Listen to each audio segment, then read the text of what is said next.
Salutations!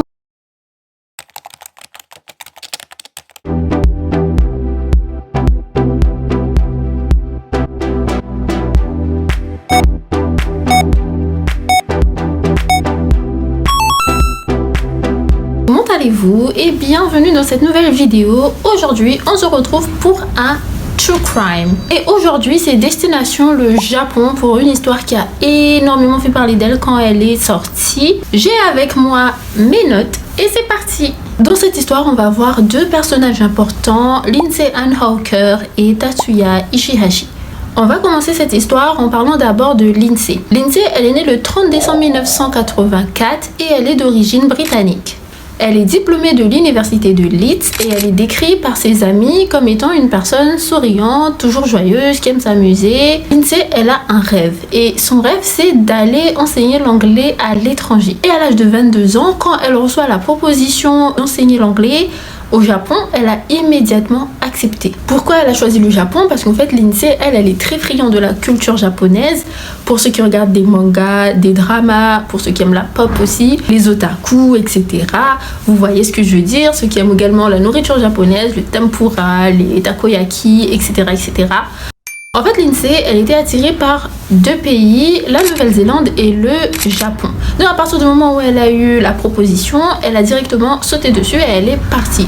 Pour elle, en fait, ces deux pays, c'était les plus sûrs en matière de criminalité. En 2006, elle a travaillé pour une grande école au Japon qui s'appelait Nova. Et c'était situé près de Tokyo, dans la préfecture de Chiba. Elle vivait dans un immeuble en colocation avec deux autres personnes. Cette information est importante parce que vous allez voir que les deux colocataires vont avoir un rôle important à jouer dans la suite de l'histoire. Le deuxième personnage important, c'est Tatsuya. Lui, a priori, c'est un garçon sans histoire. Il est né le 5 juillet 1979 dans les préfectures de Gifu. Et il est né de parents médecins et dentistes. Donc, il vient d'une famille plutôt aisée. Il a toujours cherché à entrer en faculté de médecine, sauf qu'il va finir par intégrer la faculté de sciences et d'architecture de l'université de Chiba. En 2005, il est diplômé, mais il ne trouve pas de travail. Son but, en fait, c'était de poursuivre ses études à l'étranger. Peu de temps avant l'incident, alors qu'il a 28 ans, il va passer des examens, mais il va le rater. Et du coup, son père va décider d'arrêter de lui octroyer un peu de subvention. Parce qu'il faut savoir que Tatsuya, il vivait de l'argent de ses parents.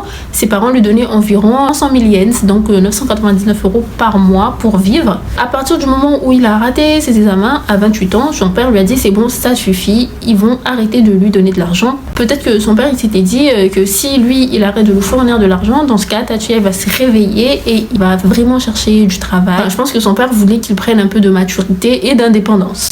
Tatsuya, il connaissait les cultures étrangères parce qu'il a déjà fait des séjours au Canada, il a déjà étudié au Canada et il attirait souvent les filles étrangères en leur donnant des croquis dessinés par lui-même. Puisqu'il semblerait qu'il ait un petit talent pour le dessin. Il avait également été viré de certains établissements parce qu'on l'accusait de harcèlement, donc il y a des gens qui ont porté plainte. Du coup, on a deux protagonistes, tous deux avec un amour pour des pays étrangers à la leur. Malheureusement, leur rencontre va être bouleversante dans tous les sens du terme. Cette rencontre va être très bizarre, mais surtout très sanglant. La rencontre.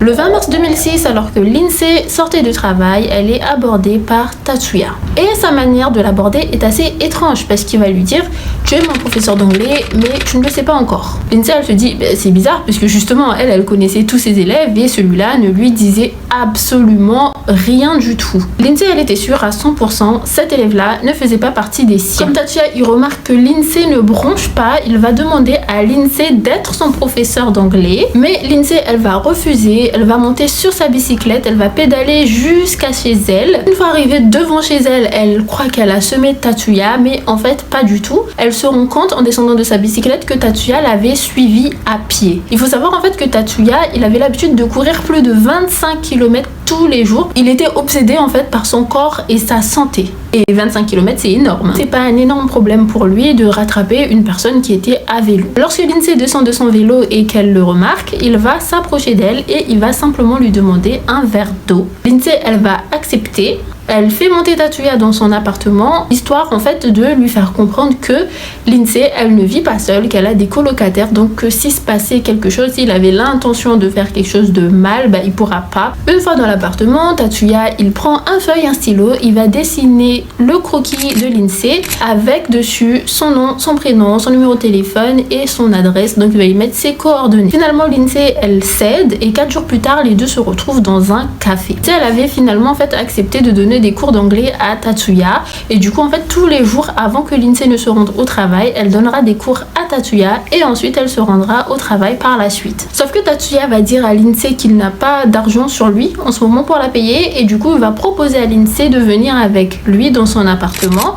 Comme ça, il pourra lui donner l'argent et ensuite Lindsay pourra aller au travail tranquillement sans problème. Les deux vont prendre donc le taxi direction l'appartement de Tatsuya. Lindsay, elle avait demandé au chauffeur de taxi d'attendre parce que en fait, son but c'était de monter, prendre l'argent, ensuite d'aller au travail. Le chauffeur de taxi, il va attendre, sauf que Lindsay ne revient pas. Le chauffeur de taxi reçoit l'appel d'un autre client et décide juste de démarrer et de partir.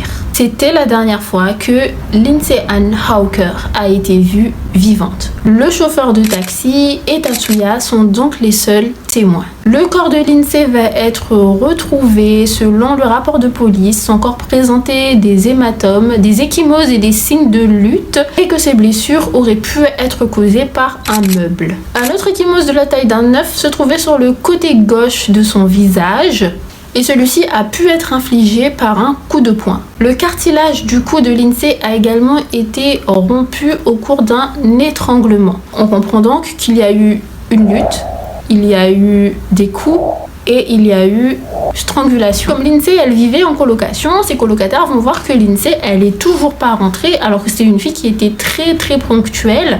Elle rentrait toujours à la même heure à la maison et là cette fois-ci les colocataires ils n'ont pas vu Lindsay, donc ils ont agi très rapidement, ils ont directement alerté la police quand ils ont vu que le lendemain Lindsay elle n'était toujours pas rentrée. Mais ce qui va faire bouger la police, c'est surtout que l'école où Lindsay travaille qui va également signaler sa disparition depuis 2 jours et là la police se dit qu'il y a un problème, il faut agir. Du coup les colocataires de Lindsay vont offrir aux policiers également le croquis que Tatsuya avait décidé avec ses coordonnées dessus. Donc la police va se rendre sur les lieux. Une fois arrivée sur les lieux, la police va constater que les lumières sont éteintes, mais qu'on dirait qu'il y a une personne à l'intérieur. La personne à l'intérieur était Tatsuya. Il a réussi à prendre un sac à dos et à fuir la police en sautant par une espèce de balustrade pas très haut. La police arrive quand même à pénétrer dans l'appartement et ils vont trouver des piles de bandes de dessins animés assez violentes. Ils vont également trouver des affaires de Lindsay éparpillées un peu partout sur le sol. Mais ce qui va réellement attirer leur curiosité, c'est une baignoire. Ils vont voir en fait que la baignoire est remplie de sable et quelque chose au milieu attire leur attention. En regardant de plus près, ils vont se rendre compte que c'est une main humaine. Et autour de la baignoire se trouvaient également quelques matières de décomposition. À partir de là, il n'y a pas photo, c'est un meurtre, la chasse est ouverte. Il faut trouver Tatsuya Ishihashi. Quelqu'un va alerter la police et va dire qu'un individu qui ressemble étrangement à Tatsuya a été vu dans un love hotel, ce qui est probable parce que en fait les love hotels au Japon ce sont des endroits qui ne demandent pas ni de carte d'identité et qui n'ont pas de réceptionniste dans le but de garder l'anonymat de ses clients. La police va débarquer sur les lieux mais ne trouve pas de traces du suspect. De son côté, sa famille va employer également tous les moyens nécessaires pour retrouver Lindsay et son père va même aller jusqu'à contacter la mafia japonaise dans le but de retrouver Tatsuya. Cette chasse va durer des mois et des mois. Plusieurs théories vont prendre naissance, notamment celui où Tatsuya se déguiserait en femme, ce qui serait pas étonnant parce qu'il semblerait que quand la police avait débarqué chez lui, il avait une ribambelle de perruques féminines. Il y a une autre théorie comme quoi il avait été aperçu aux Philippines et une autre comme quoi il se serait peut-être suicidé. Il faut savoir que Tatsuya, il changeait également d'apparence par le biais de chirurgie esthétique. Il le faisait sur lui-même. Il se coupait les grains de beauté, il se coupait la lèvre, etc. etc. Ah, franchement, je sais pas comment il fait, hein, ça doit faire hyper mal. Mais il faut vraiment être taré ou motivé pour faire ça. Un jour, alors que Tatsuya se rend dans une clinique spécialisée à Nagoya, une clinique esthétique, pour changer encore une fois d'apparence, le médecin le trouvait suspect et du coup, il a immédiatement alerté la police. La police va arriver sur les lieux, mais Tatsuya va arriver encore une fois à échapper aux policiers par le biais de je ne sais quelle magie. Et c'est après 2 ans et demi de fuite, donc en novembre 2009, alors que Tatsuya était sur le point de monter sur un ferry en direction d'Okinawa, qu'il va être encore une fois vu par des personnes, et ces personnes vont encore une fois appeler la police. Cette fois-ci, la police arrive à temps et Tatsuya est arrêté. Au début, il ne voulait pas avouer le crime, mais avec la pression des interrogatoires, il va finir par avouer ce qui s'est passé dans cet appartement. Alors, qu'est-ce qui s'est réellement passé ce jour-là? Tatsuya va affirmer en fait que peu de temps après être entré dans l'appartement, il avait abusé de Lindsay et il l'avait étranglée pour l'empêcher de crier et pour ne pas que les voisins l'entendent. Il va également affirmer que ce n'était pas dans son intention de la tuer. Son avocat pour sa défense avait dit que Tatsuya, quand il a remarqué que Lindsay avait perdu connaissance, il a essayé de la réanimer, sauf que c'était trop tard. Au procès, il s'est excusé auprès de la famille de Lindsay et il semblait, selon mes sources, avoir réellement des remords. Pour rendre le verdict, plusieurs éléments vont être pris en compte. Déjà, le meurtre non intentionnel, mais également le fait que Tatsuya était dans l'appartement au moment où la police est arrivée, mais aussi sa période de fuite. Et on se demandait est-ce qu'il avait l'intention de se rendre si la police n'avait pas réussi à l'attraper ce jour-là sur le ferry. Au vu de tous ces éléments et j'en passe, en juillet 2011, le verdict tombe. Nous sommes donc le 11 juillet 2011 et le verdict concernant le procès de Tatsuya Ishihashi va tomber. Le juge a décidé que Tatsuya sera condamné de la prison à vie. Il a échappé à la peine de mort parce que c'était sa première infraction. Il a écrit un livre également sur sa fuite et comment il a fait pour échapper aux policiers pendant autant de temps, comment il a fait à chaque fois que quelqu'un l'avait remarqué, comment il avait fait pour s'échapper. Une adaptation de son film est également sortie en 2013. Il a voulu donner les redevances perçues des achats de son livre à la famille de Lindsay, sauf que ces derniers ont refusé. Eux, ce qu'ils voulaient, c'était leur fils, c'était leur bébé, c'était leur enfant. Pas de l'argent du meurtrier, pas de l'argent de celui qui leur a ôté leur seule joie de vivre. Voilà, c'est la fin de cette vidéo. Je trouve cette histoire super triste. Lindsay, à la base, c'est juste une jeune fille qui voulait vivre son rêve. Elle voulait aller dans un pays étranger, mais elle finit par tomber sur le détraqué de la région qui malheureusement l'a conduit à sa mort. D'ailleurs, pendant mes recherches, j'ai vu, je sais pas si c'était important de le dire, mais pendant mes recherches, j'ai vu que les gens pensaient en fait que comme Tatsuya, il avait beaucoup d'animés violentes, beaucoup de bandes d'animés violentes, que ça a pu jouer sur sa mentalité et ça a pu le conduire à commettre ce genre d'acte. Vous pensez que c'est possible ou pas? Parce que sinon ça veut dire que tous les gens qui regardent des animés violentes, genre Attaque des Titans, etc., ils peuvent commettre un meurtre un jour. Je trouve ça pas très... voilà. Enfin bref, vous dites-moi ce que vous pensez. Est-ce que ça a pu jouer selon vous ou pas? En tout cas, je trouve qu'il y a une morale importante dans cette histoire, c'est de ne pas faire confiance à n'importe qui, que ça soit dans un pays étranger ou dans votre pays. Si on ne connaît pas la personne, on ne se rend pas chez elle. Du moins, on reste toujours très vigilant. Et il faut toujours faire attention aux red flags, donc au drapeau rouge, donc aux petits éléments qui disent attention, cet individu n'est pas net. Il faut faire attention à ces petits trucs. Souvent, il y a des mini trucs, vous savez, quand vous rencontrez quelqu'un et vous avez... une intention, vous avez l'impression que vous approchez de cette personne, c'est une mauvaise idée. Dans ce cas, essayez de faire confiance à cette sensation et évitez le plus possible de vous approcher de cette personne.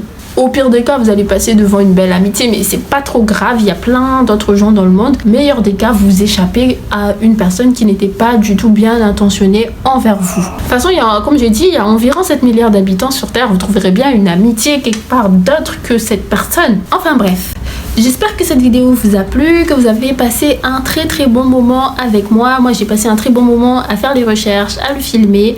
Ça m'a pris du temps, donc n'hésitez pas à liker, à vous abonner, à laisser un commentaire pour dire si cette vidéo vous a plu, à laisser des commentaires pour me proposer d'autres thèmes. Prenez soin de vous, faites du sport, buvez beaucoup d'eau, lisez, c'est très important de s'instruire. Et je vous dis à la semaine prochaine pour une nouvelle vidéo.